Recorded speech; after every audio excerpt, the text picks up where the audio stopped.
Okay, this is the critical lap. This is the critical lap. Confirm. Leave me alone. I know what to do. Daniel, how you doing?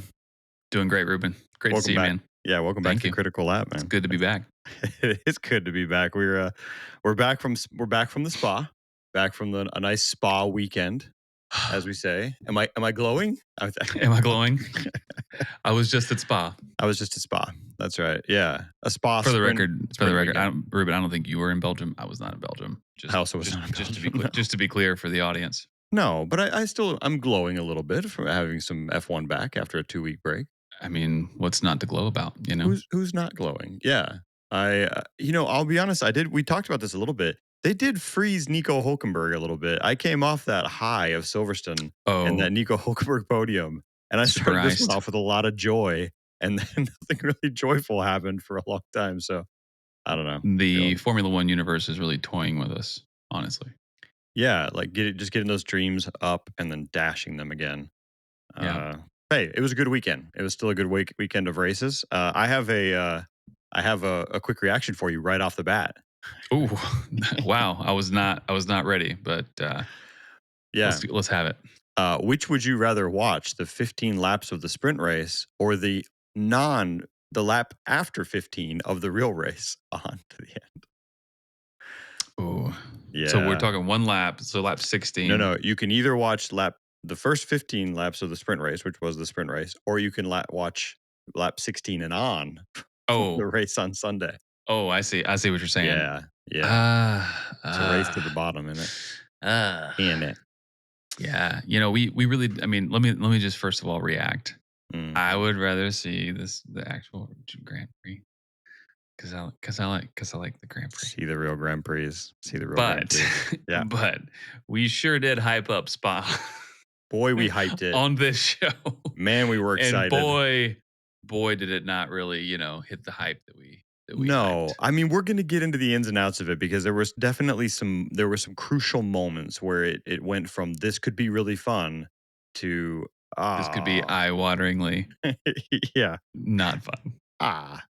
So yeah. I mean, it's not the best, but hey, it's racing either way. Welcome back to the Critical Lap, everybody. If you're new here, thank you for joining us. This is your one-stop shop for your one critical lap around the world of F1 for F1 news, updates, and recaps of the races. I'm one of your hosts, Ruben, the newcomer, a little bit of a bandwagoneer. I came in with Drive to Survive, but I'm making myself right at home here. And we got Daniel over there. It is I, the old guy. The old guy. I've seen a lap or two around Belgium. Hey, I've seen a few things. I seen a Belgium. I seen it. Yeah, I seen George Russell take his first podium there back in the rain days. Hey, this is if you're new here, thank you for joining us. If you're coming back, welcome back. Thank you for subscribing. Take a moment to like, subscribe, to share it with a friend, and add a comment about your reactions to the sprint race weekend in Belgium. Daniel, I love sprint race weekends just because it's more content and it feels so frenetic. The entire weekend just feels like no one has enough time to practice. They all go into that sprint race or sprint qualifying with some kind of setup that they hope works. Yeah. It's a great. I think that's the biggest, funnest crunch factor is they can't just sit there and scratch their head and think about the setup. They've got event after event after event, and the weather's different a lot of times for each event throughout the weekend.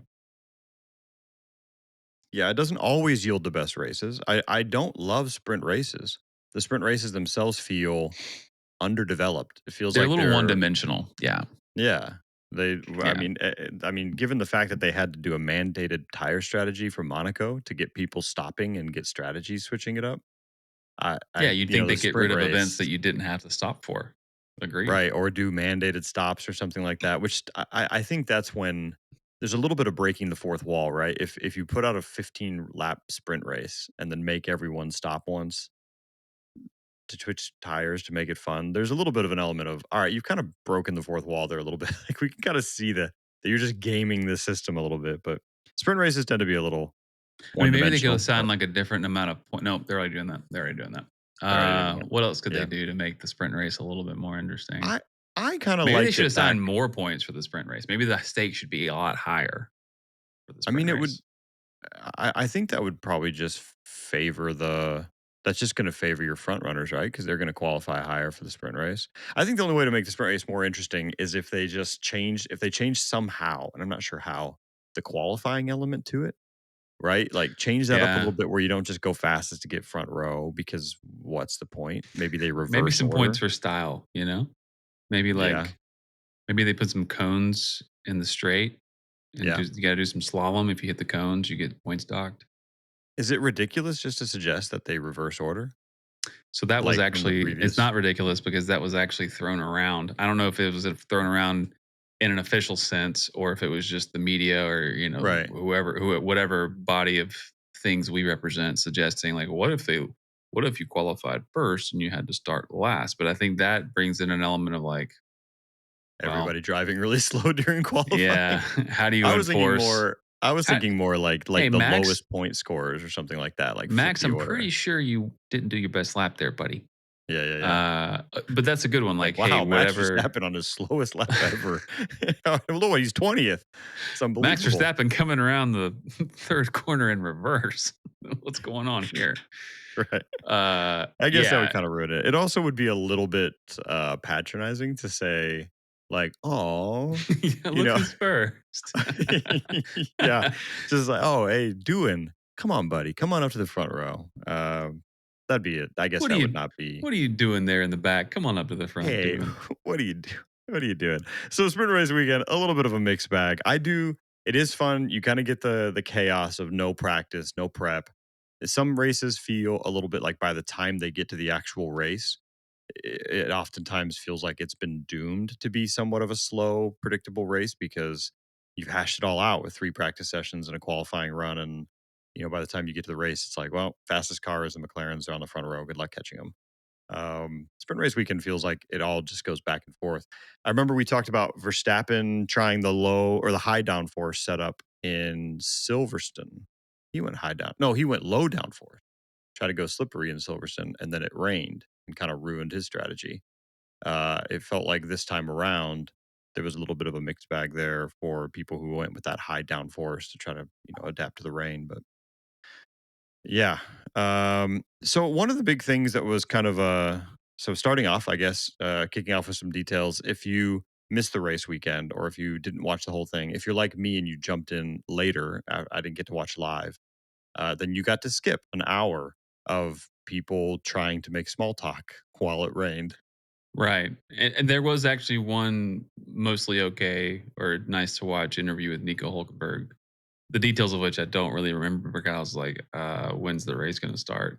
But if you woke up early or Mhm. earlier than normal to catch whatever the start time was, 7 a.m. Central. What was it? It was early. I What think was it the was 8. gap? I think it was 8. What gap were people going for? Did we need to go for to see it live? Anyway, if you got up on time to start Right. the race live, Mhm. then sorry about that. Hope you didn't run out of coffee or whatever. And that's kind of what I was referring to with the eye-wateringly boring morning that most of us had or some of us had because yeah, it was just when are they going to start this race? It took forever. I mean, and then the big irritation, and this is what was somewhat controversial, and I had not seen this before. They all went out and started effectively a rolling start, so just driving around behind the safety car. And I mean, are they? At some point, you realize they're just doing it to dry the track out. They have no real interest in going racing. They just want 20 cars with big fat water displacing tires to Yeah, drive putting around out as 1,000 degrees of heat. yeah, spray off a bunch of water and clean the track up. But there was a lot of controversy about that because for those of you who may be somewhat new, there's different tire types, right? Soft, medium, hard. Those actually vary. There's a different compound, and they just shift the color around and call one hard and one soft depending on what they select for that race. But then there's intermediates and then full wets. And that's twice now this season that they've red flagged a race for being too wet when all the cars were still on intermediate tires and were debating whether they could still go. And the argument was that they red flagged it because of visibility, the spray kicking up from the tires. I I'm a little confused at this point. Like, why do we have wet tires? I think wet tires are a thing of the past. Back when the other thing that we have now we didn't have, which is the floors, right? Like the ground effect The floors. ground effect floors, correct. So Sure. I think, and I haven't done the right amount of research for this to be a very well informed opinion today. But if memory serves, the ground effect floor creates a greater spray behind the car. Okay. So it's like, and I'm that there's nothing connected here between like the full wet tires and the Sure. ground effect floor and the greater spray. But what I think happens is like you get to a point where the intermediate tire is still it's a good performer. You just Right. can't see. You can't So see a thing. even if you got wet enough to go full wet, you lost visibility to the point that you can't really race way Okay, before. that's interesting. I don't think I realized that. I mean, I realized it was low visibility. Sometimes they show the driver cam, and I mean, if the car in front of you brake checks you, that's it. Like Yeah. you'll I be mean, it through was the low car before they visibility for know. everyone except Oscar Piastri. And here's your spoiler alert. Oscar Piastri on the first lap of this race, I think he may have had his eyes closed from the very beginning and he was just driving on vibes. I don't know, because he pulled some moves. Yeah, I don't know right how he off the saw his bat. way through that. Well, so jumping into it and getting into the actual results of the race, yeah, it was an interesting race weekend. Norris qualified first. Well, do we need to go back to sprint? Let's start with the Grand Prix. Norris qualified first. Piastri took first from him on the first lap within I think 4 or 5 turns, right down that main stretch going uphill, and then never really looked back past that point. Kind of held that position. There wasn't a ton of movement. It was Lando Norris started on pole but ended up second. Oscar Piastri with the win. And then Charles Leclerc got another podium finish in third place. So Charles having a great year, just quietly great year. Yeah. Oscar, Lando, and Charles first, second, third. Max Verstappen missed out but was fourth place, and George Russell came in fifth. George Russell really kind of despondent after this one. I don't know if you saw some of his commentary on it, but just not Didn't tune into George this time. not vibing on that fifth place. I think he's watching those Ferraris start to climb past him. Alexander Albon pulled off the sixth place finish. I think that's the highest finish for maybe the highest or tie for I think they've highest. been sixth before, Okay, maybe fifth. I was gonna say I I'd have think to they were check that, high. but yeah. I mean, I don't know if you've noticed the kit that I'm in today, but Full out Williams. Look at I almost celebrating went Williams. a decent performance for your old Williams. I was planning to go Haas. I was really feeling the Haas vibe. We'll get into that a little bit, Yeah, and right yeah, up yeah. until the race. But Well, the sprint, Haas did pretty well in the sprint, especially in the qualifying for sprint. well, I was going to say, so there's rounding out the top 10, Alex Albon in sixth, Lewis Hamilton seventh, Liam Lawson up in eighth, getting some good points, and Gabriel Bortoleto in ninth, and Pierre Gasly getting a point. Oh, Pierre. Pierre, I went you pink shouldn't light. have come. That's an old reference. Yeah, so great race for Pierre Gasly coming in. I mean, getting the point for Alpine. Alpine dragging the bottom of the barrel otherwise. And it was almost a good race for like Haas. Haas was having a good run, and Nico. We can get into that a little bit. He almost got points again, but anyhow. So pretty good race overall. Lando Norris gives up first place on the first turn. Let's talk sprint a little bit though, because Daniel, you hinted at this a little bit. The sprint race was interesting in that it had we had Max Verstappen pull off almost exactly the same move. Not almost. He pulled off exactly the same move on exactly the same lap on Oscar Piastri in first place. And Oscar Piastri seems to have just written that down and said, "I'll do that." Oscar Piastri just said, noted. Noted. That worked out quite well. Well, let's back up. Let's back up a little bit more. Let's go Yeah. back to sprint qualifying. Okay. Because there was this weird F1 universe moment, and I'm going to wear this out because I think the F1 universe is a thing now. There was this moment. I don't know if you remember when Lewis Hamilton spun in Q1, I believe. Yes. For sprint. And then he sort of weirdly hesitated at that. He spun apex. at what they call the bus stop, which is the last chicane, turn 1819. Yellow flag. Yep. Ollie Bearman's on a flying lap or on a hot lap. He doesn't rejoin the racetrack. He's just sitting there. Yep. Like you said, he gets sort of positioned up to go back onto the track. The announcers thought he lost drive. They started like hypothesizing he lost drive. we go from yellow flag to green flag, just long enough for Ollie Bearman to do the third sector of the track, or to like stay, foot down all the Yep. way. Like he never hit a yellow flag all the way through. Yep. But then as soon as he got his lap in, back to yellow flag. Mm-hmm. So then Ollie Bearman makes it through, actually to Q3 from there. Yeah. So it was wild to me. It was just this moment of like, oh no, Ollie doesn't even have a time yet. He's not even going to get a chance to put a time on the board. Q3's or Q1's over. Yep. And look at Ocon, right? Like the car's doing great this weekend. Yeah. And Bearman, like somehow everything just lined right up. He got his lap in and then went right back to nope. It's back to yellow flag. So you're that calling was a like, little bit of conspiracy there. Like it's like divine intervention on one end of the spectrum. It's very coincidental happenstance on the other end of the spectrum, and like Okay, so let's put this a different way. Do we think that if let's say Max Verstappen, I don't know, just pulling the name out, Max Verstappen was trying to get his final Q2 lap in, and he didn't have a time on the board, and he was on a flyer, and he was about to make it into Q3, and Hamilton had swerved off the road like that? Do we really think that time would have stood? Or do we think there would have been all kinds of driver view screen captures of a distant yellow flickering light? Yeah, the light. Right. The steward's waving the flag. Yeah. At what point did he lift? Where's the telemetry? Yeah. Just like a little hesitation from Max. No hesitation at all. Or did somebody look and was like, who is it? And they're like, Bearman. They're like, I think he made it. It was green. I don't know. I would say the FIA, the stewards, everybody, they're all sticklers. They have to be sticklers. I mean, apparently. What is the rule anyway if it's not enforced? For five laps or whatever it was. Yeah. So anyway, that to me, that was like one of the most interesting little bits of the weekend of somehow Ollie got officially got a green flag to finish his hot lap in Q1. Yeah. And then they resumed the recovery efforts or whatever the procedure is for a stranded car, which I think Lewis eventually got back on the track. But the yellow flag came back on for some period of time. So, well, he did convert it to 2 points in the sprint race. So, Haas. So then on to the sprint race. Yep. Was it the first lap? First lap. It was they first take lap. The turn, and everybody saw it coming. Verstappen lined him up.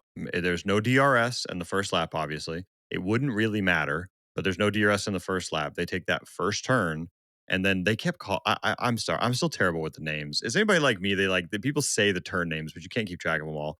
They start going up that snaky, super long uphill climb that apparently really, really, really favors a slipstream from the driver in front of you. And Verstappen just tucked in behind Piastri, blew past him, and then that was the last time Piastri saw him for 15 There's laps. also something about the distance at which you start the climb and the straight behind the car that gives you the slipstream. Because if you're right on his tail at the beginning, you're getting that slipstream, but you're not getting like the delta in speed. You're matching the speed because you can only go so fast. As soon as you get out of the slipstream, you lose that effect, and you may not really have like the slingshot momentum or inertia. So, so you want a little gap, and then you want to close that gap real fast in the slipstream. Yeah, you want a gap. You want a gap that you can close perfectly all the way to like the last 20% of the straight, to where you can then get out of the slipstream, maintain the inertia, brake late, and get around. So you want that delta in speed, but you want it at like the second, third, maybe second quarter of that straight. I'm going to go back and look at the videos. I'm guessing Oscar Piastri went back to his hotel room with his iPad or phone or whatever and looked at that video over and over again and was like, noted. And then they popped out there for qualifying, and what do you know? Oscar Piastri, what a brilliant driver, just happens to miss out on pole position by, it was like, I don't even remember what it was now, a gap of like 100th of a second or something like that. I think it was 800ths. It was 800. It was at one point. What was the? Why don't we just pull it up?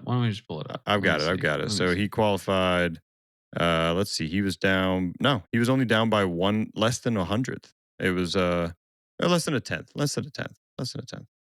So yeah, you're right. You're right. Eight 100s. That is 8 100. Daniel can do math, and I cannot. So yeah, then he pulls I out from can't do behind math. Lando, I just blows remember right it. past him. I just remember the interval being listed on the screen. I wasn't. I struggle. I struggle with those decimals, as most Americans do. We Carry we the like one. Yeah. we like fractions, not decimals, please. 5/16 anyone? So he does the exact same thing to Lando Norris the next day. So race time comes around, and it was like deja vu, watching almost the exact same move, exact same race. As mentioned, though, he did it with his eyes closed. I mean, he did it blindfolded by the rain. Yeah, I it was. Good for him. Yeah, I'm guessing. I don't know if the lights come on when you're deploying battery power. I thought they only right. came on when you were charging, but something was giving Piastri an indication of how far behind he was to Lando Norris because he executed in a way that I couldn't believe it, but he executed Mm. somehow. So I mean, Piastri's he's the Iceman. He's the Iceman. He's Verstappen 2.0. Calm, cool, collected. I don't think you can really fault Lando. I think Lando said something to that effect. He was like, I had some errors and some mistakes. And I guess if Piastri drove a perfect race, to which I think all of us were like, yeah, he might have. It was a pretty good race. I mean, did you see the pass from Hamilton? It was on one of the Racing Bulls later on.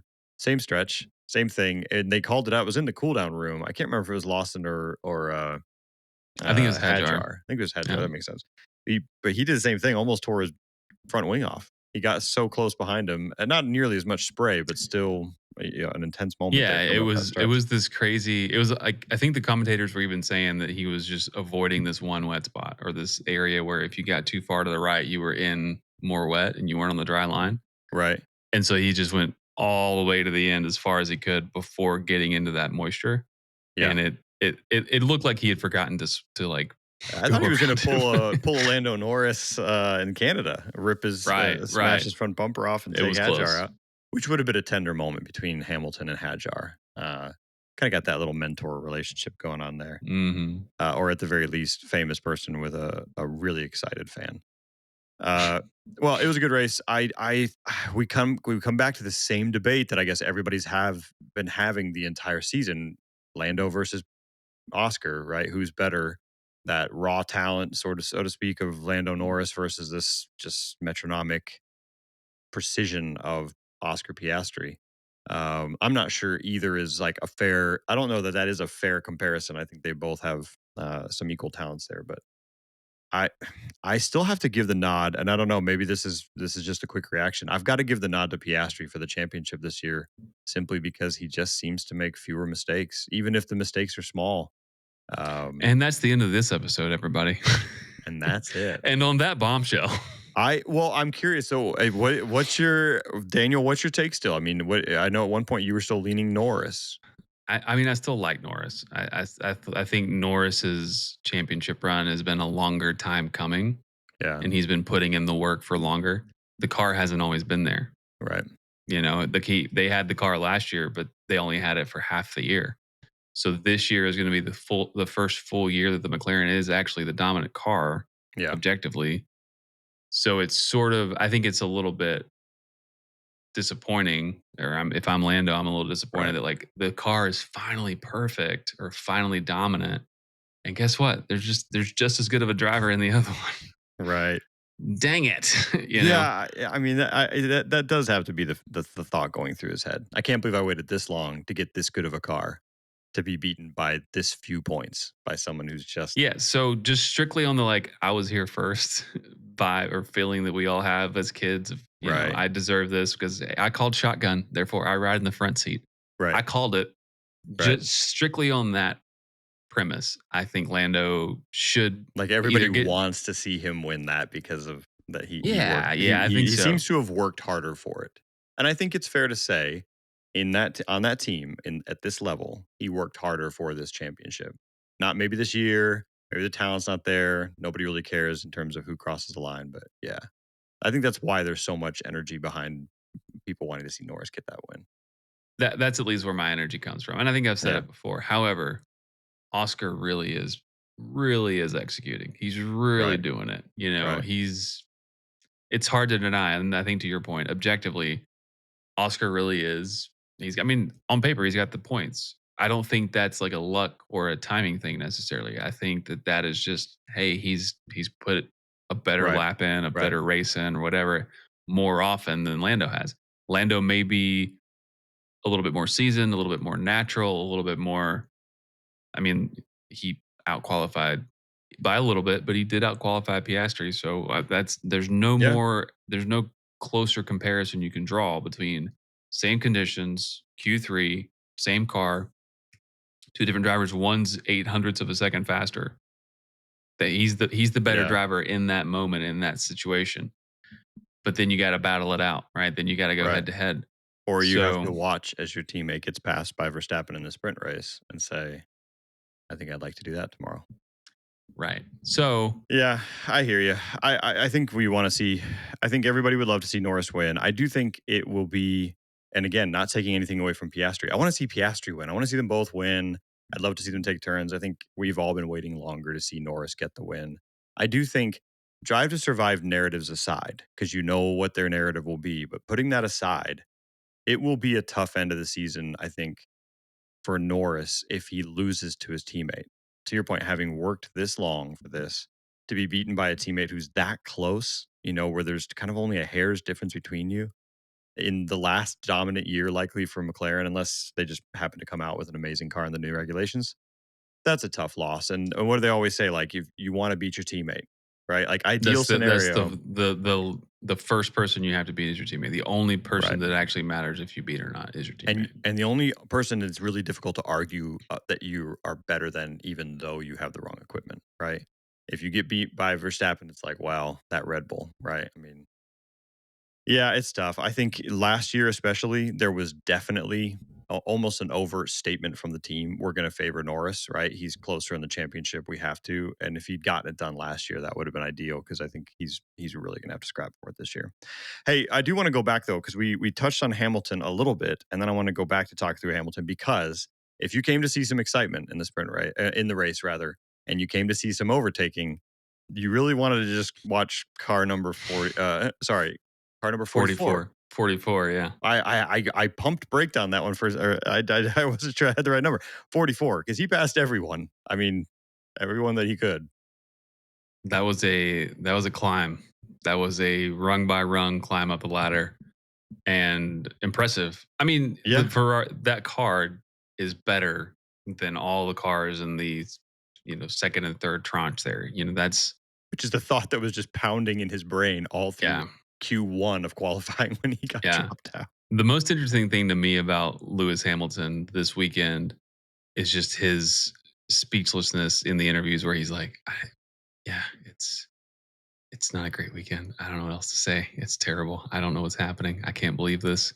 You can just see the wheels turning in his head, and he's not really saying what he's thinking. He's just like, right.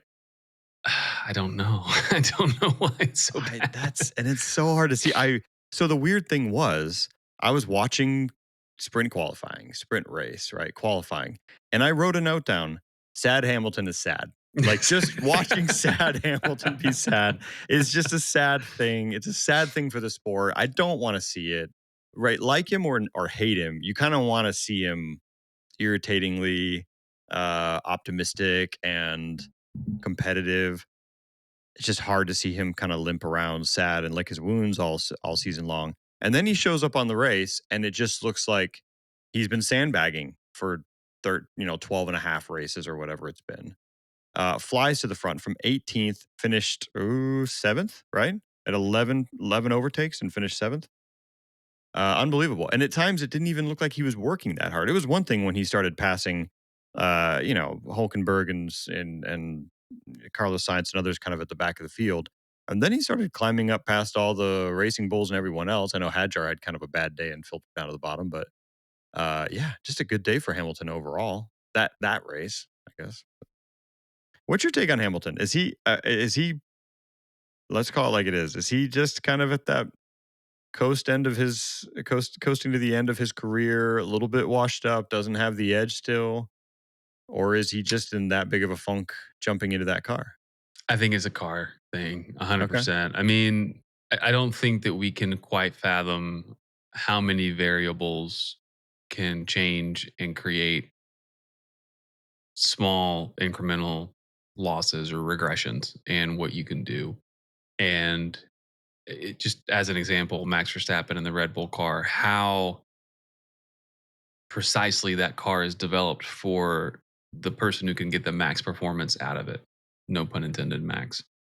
But Leclerc has been that person for the Ferrari team. The metrics that Ferrari build to or design to have to do with Leclerc's style, Leclerc's distance from the apex to begin braking or to begin the rotation of the car. There's been, I forget where I saw this or read it or whatever. Lewis is kind of blowing the concept of how late you can break into a turn out of the water for Ferrari. They're sort of seeing like, is this really happening? Is the telemetry right? Is this, excuse me, is this actually something that can be, that we can like count on to happen over and over and over, that we can design the car to do or design the car for? Leclerc has for a long time, and I think this is why he's got such a, why he's so sticky at Ferrari. He is really, really, really, really good at the finesse of getting the most out of the car through every turn. And I don't think that Ferrari expected what they got when Lewis stepped into the car and started braking a lot later than somebody who they thought was just the ultimate best at braking late. Huh. Okay. So I would say there's a lot of factors that the car probably don't match Hamilton His skill on. set. Okay. Yeah, And it's still an adjustment phase. and I'll go back to China, right? Like he did well while he could keep that low riding car. Then both Ferraris got disqualified, and it was because they Right. were riding too low. And it was like, oh well, now sort of my one default setup factor that I can throw into any car Right. goes away because I can't set it up low enough. Now, how do I modify for that, or how do I adjust for that? Hmm.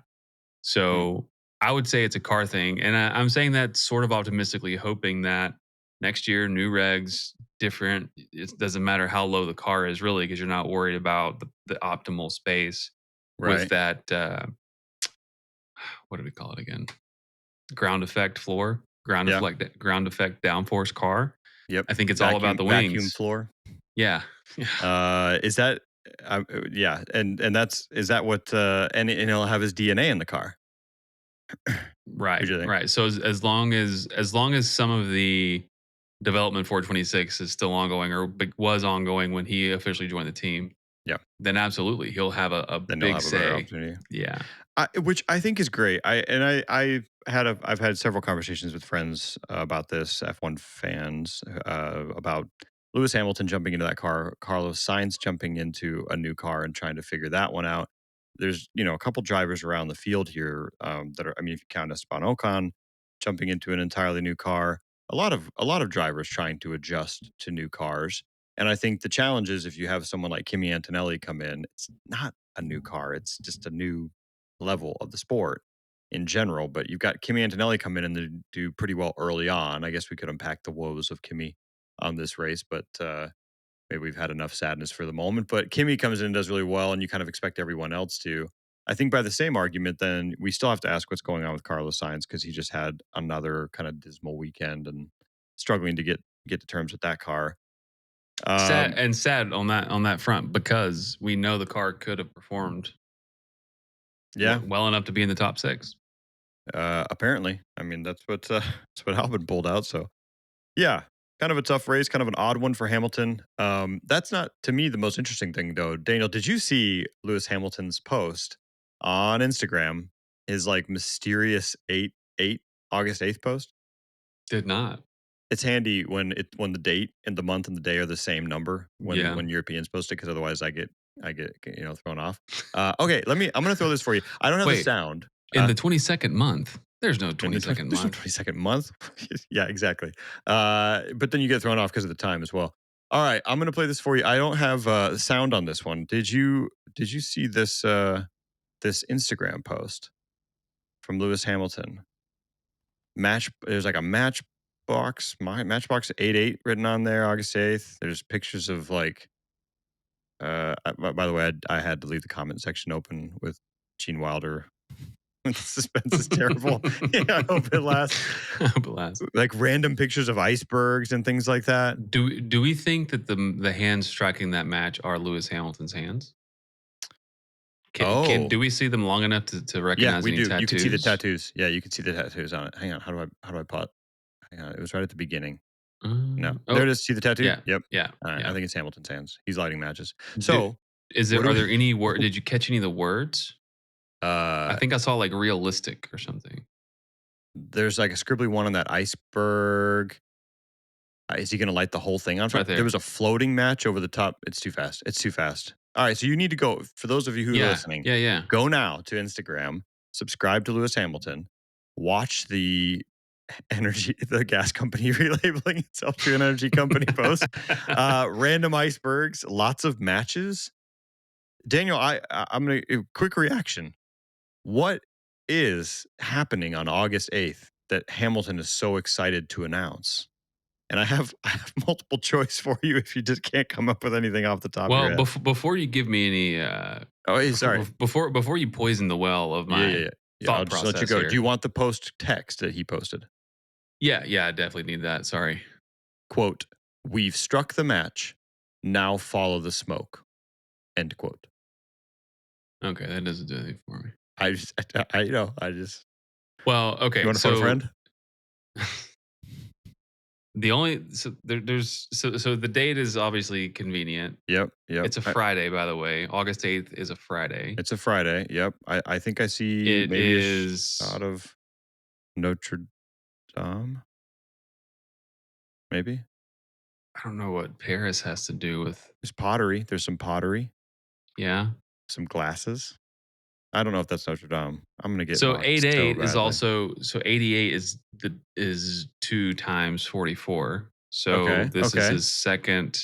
This is his third team. Actually, I don't know. Is he double? Yeah, it's like a double down. If you double 44 up, it's 88. Is this his plan to get an 8th championship? He's just stating it twice. I'm going for 8. It's definitely going to be 8. Maybe he's going to announce a lawsuit against the FIA. He's going to announce a lawsuit. He's like, he's Master can do it. He's pouring all this marketing money into it just so that like he definitely wins the public vote, the public opinion vote. The matches are the thing. We struck the match. I'm assuming it's we've struck the match to light it off to light a fuse, right? Light the fuse, to light a fire. Here comes the explosion. Arson. Okay, let us know in the comments what you think this is going to be. Yeah, I don't have a lot of guesses. What were your multiple choices? Because So if you told me, hey, Lewis Hamilton's teasing something, I'm like, it's the F, it's the Ferrari, it's the whatever that is. So is the new Ferrari called the Ferrari 88? No. What was it called? It was Ferrari 44. Ferrari 44, right? Yeah, although there's the F40, right? That was like the famous one. There's an F40 is the famous one, but there was also an F50. He's doing the 44 because I don't know if you know this, but his number is 44. So is it? It's not. I know things about 88. It's not 88. No. So okay, so if you told me, hey, he's teasing something on social media, I'm like, they're gonna do maybe a silhouette picture of his new car. It seems like more of an off-season kind of thing, though. Like, why? I know. That's why I thought it's right in the middle of. It's right before the break. It's like going into break, or it's like right in the middle of break, I guess. It's breakish. It's got some break vibes. Got silly season written all over it. But it can't be silly season. I mean, there's no way. No, please don't do something else, Lewis. Stay with. You got it. You can do it. The 18th month anniversary of him announcing him going to Ferrari. I don't know. Here was my multiple choice options were: he's starting a new line of clothing, like a new clothing brand that's going to be fire. I know it's a terrible pun, but there was. I mean, so the vibes of the video do sort of say apparel to me, not motorsport. Right. It's like this jacket reminds you of pottery. I clearly don't. I clearly don't wear jackets that remind people of pottery. He's expecting the birth of the first Hamilton Ferrari baby. He's announcing a new. Hang on, the birth of the first Hamilton Ferrari baby. He said stuff about DNA, man. I don't know. I just he's announcing a 0.0% tobacco cigarette. That seems like a Hamilton thing to do. He's already got a 0% tequila, so a 0% tobacco. Is it a 0% nicotine as well, or 0%?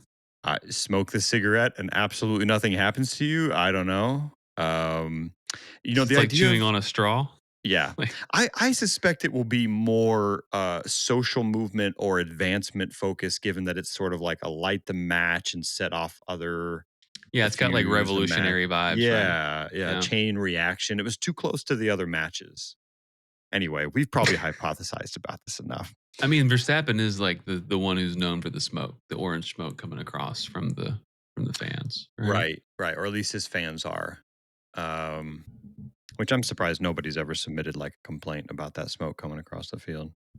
Hey, it was an interesting race. Wrapping up Spa here. When I say interesting, I mean the first, not the first, but the laps 5 to 15 were relatively interesting. There was, I don't know if you saw this. I got really excited because there was a moment around like lap 30 that I thought maybe some excitement was going to come back in the race, because anytime you see that train of like 5 cars in a DRS train, Yeah, there's back chaos. 12, Yeah. 13, 14, and you do the math on the intervals and realize the front runners are coming up through them and about to start passing, you never know what battles are going to block somebody. But unfortunately, nothing came to pass. So a couple of things here. I'll Yeah, say I got excited. It's a race worth watching. Number one, the track is amazing. I'm sorry, it's a fun track. it's still the best track. It's still a minute and 45 to minute 50 seconds worth of just like pushing to the absolute max. It is a very challenging lap to do. And so when you watch the race, no matter what position the cars are in, if they're anywhere close to a different car or another car, it just looks like they really are pushing. In my mind, it just seems like one of the most racy, fast, hard driven tracks of the season. So from that perspective, Yeah, it is really nice, pure motorsport. Eau Rouge is amazing. It's basically a razor thin line separating life and death. A lot of people have lost their lives at Eau Rouge, and it is a very challenging turn. You have to have everything right in that turn. yeah, So it's worth watching just to see the cars go around the track again this year. yeah. The other thing that I thought was interesting was, and with knowing the spoiler, knowing how the race ends, probably not really worth this little moment of suspense. But at the start of the race, they announced what the compounds were. I don't know if you saw the compounds. Yeah. They went with like the C- hardest C6 or whatever, or not no, no, C6, no. C1. It was C4, C3, C1. They skipped C2 for some reason. So they built in this gap from the optimal lap tires to they went with the hardest tire possible. Right. So when Lando opted for the Yep. hard tire at the Yep. pit stop, I was like, destiny. It was this This is choice to put to go as hard as possible, regardless of what the optimal lap tire right. is. Right. I was like, this. When's the last time I've seen it not be 3 consecutive compounds? This is great. I'm waiting for Lando to and as he Yeah. chewed, half second after He half just second chose after like half this second after. race wild card. Right. Yeah, I was like, this is gonna make for a fantastic final 10 laps. So that was cool. That was a little bit of suspense in the race. Obviously, if you know how it ends, never Right. mind. Right. But yeah, to me, it's worth just like sitting down and catching some laps in this race because even though the rain Yeah. kind of ruined the vibes, even though it was sort of decided at the early on at the beginning, it's still a pretty good race to watch and still a pretty good track to see it at. I had a lot of fun. And I will say those first like 15, 20 laps were fun. Hamilton still moving through the field was fun. It wasn't until about lap 40 that I thought, oh, this is kind of turning into a slow race. Like it took a while for that energy to wear off and Yeah, realize yeah, nothing's really happening. You know, it's funny you called out Norris. That was the big thing, right? Norris changing to those hard tires. That was the big moment where I thought, man, that's a gutsy move. That could really pay off. That would be really interesting. What's everybody going to do? Unfortunately, it went exactly the opposite. I thought, this is such an exciting move. It could force everyone else to make decisions, and we might see all these pitting strategies and so forth. I don't know if you saw, he changed on lap 14. Lap 15, 16, 17. Everyone was trying to pass everyone. Russell was tracking down Verstappen. Verstappen was trying to get Leclerc. They were all right on each other, like trying to get within DRS. And then it's like they all got the mathematical, like their engineers all called them at the same time and said, you're going to have to go to the end on these yeah, mediums. Like, there is yeah, no, if you pit, you're out. If you don't go to the end, you're yeah. out. Like, and it's, I assume they all got the same call saying the place you're in is the place you'll be lucky to keep. nurse your tires to the end. And they all did. Right. And so then from that point, it's like literally everything just grew to like 2-3 seconds immediately. There was no more racing except for Hamilton trying to carve his way through people. Nico Hülkenberg tried a little bit of an aggressive strategy right at the end, going to another set of mediums, but he just ended up giving up P10 for P12, I think, or P13 or whatever he finished, so it didn't work out. But anyway, so it ended up being, it was a gutsy move from Norris. I thought it was going to light a bunch of exciting things, and instead it just kind of shifted it to a quiet ending. All right, that's probably it for the race. Yeah, anything else you had? No, I got a quick reaction for you. It's Spa related. Hit me. What Red Bull driver has the fastest lap around Spa? What Red Bull driver has the fastest lap around Spa? Lap record. But I would be stupid not to say Verstappen, but I probably should go with something weird, right? But the question is remarkable for a reason other than the obvious. All right, I'm gonna go Sebastian Vettel. Checo Perez. Checo Perez has the fastest lap. Yeah. So for those of you who thought Checo was done, think again. He's got the fastest lap at one of the raciest circuits. On the calendar. Yeah. The man has talent. Raw talent. The man has raw talent, and I can't wait to see him race a Cadillac next year.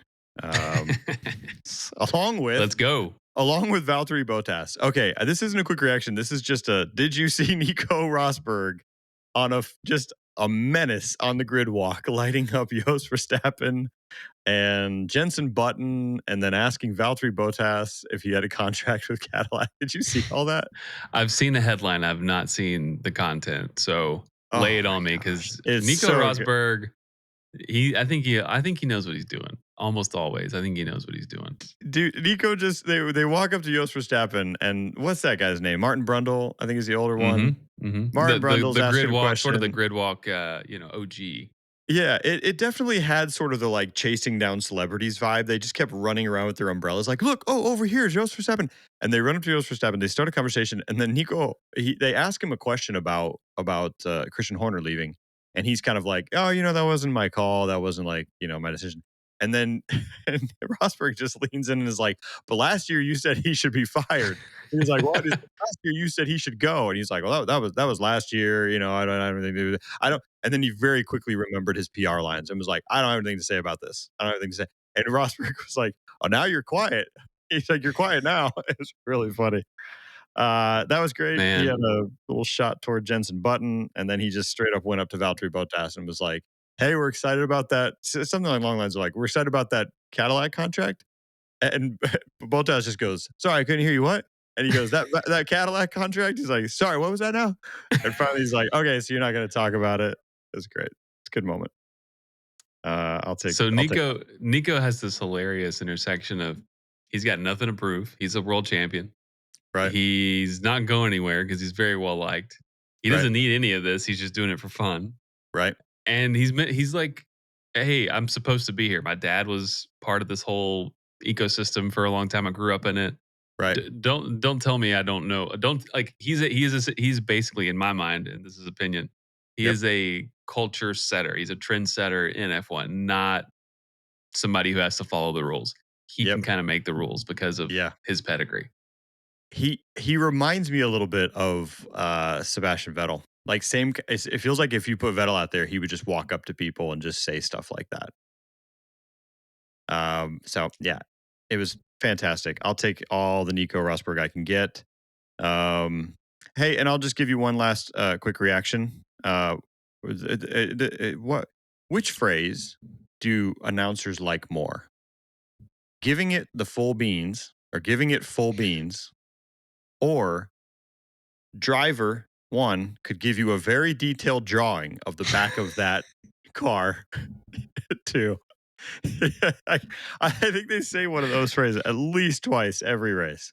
So we've moved on from concertina to full beans. This driver is a butt sniffer. He's apparently an artist. He is a he's so close. He's an Adrian Newey of rear car diffuser artistry. Yeah.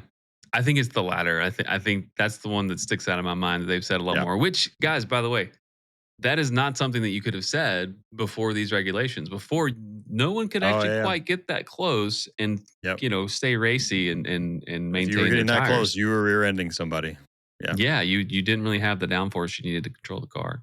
Okay. All right. So it is can give you a drawing of the back of the car. I did have one last thought at the end of this race. I thought, why don't we have another cool down room with the other 17 drivers? Yeah, that's actually really interesting. I think for efficiency's sake, they have to go start knocking out all their interviews. But one thing I wanted to point out about the cool down room, I'm glad you brought it up. This is for the fans. This is not for the newspapers. I want to see them in a cool down room. Agree. Let's get a little bit of a party going. Cool down room. Lando Norris is so much better at losing than Oscar Piastri, as displayed by the cool down room moment. Lando Norris gets second in the race, number 2 on the podium, whatever. He's in the cool down room. He's just happy to be there. He's in a good mood. He's like whatever. He's Oscar Piastri second place. I'm mad. I think the team should have intervened for me. Yeah. This was my race to You're win. So right. You're so we've established that George Russell is our favorite. Is our third wheel. Yeah. Yeah. He's just the extra guy in the room that's like, hey guys, what's up? By the way, I ran into an F1 fan who hates George Russell, and I can't figure out why yet. I'm still asking her. I'm like, what? You got to walk me through this. But George Russell, our favorite third wheel in the cool down room. Oscar Piastri, the most successful pissed off driver in the cool down room. Max Verstappen, I think, has got to be the most successful, least pissed off person in the cool down room. But to be fair, I haven't seen him in the cool down room a lot where he wasn't first. But when he's second or third, it seems like he still has like a pretty I'm here to chat about the results. Yeah. And, although it's hard to remember what it was like before he had 4 championships because he was in the cool down room often enough. I'm kind of trying to think as Hamilton walked in there and dropped his helmet on the first place over and over again. Yeah. And then I think just our all-time favorite in the cool down room, Nico Hülkenberg. Oh, for sure. Easily.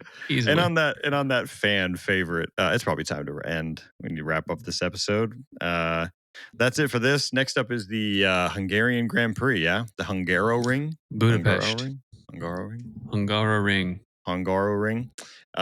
They said at one point, one of the announcers said, Alonso will be glad to leave this and get onto the Hungarian.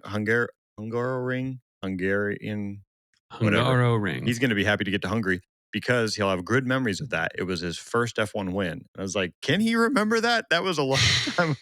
That was a long time ago. He probably has better memories since then. All right. Well, that's it for this episode of the Critical Lab. Thanks again for joining us and for listening and for subscribing. Please share with a friend, add a comment. Thanks, as always, to the legendary engineer, pit wall producer, Chris P. Legendary, indeed.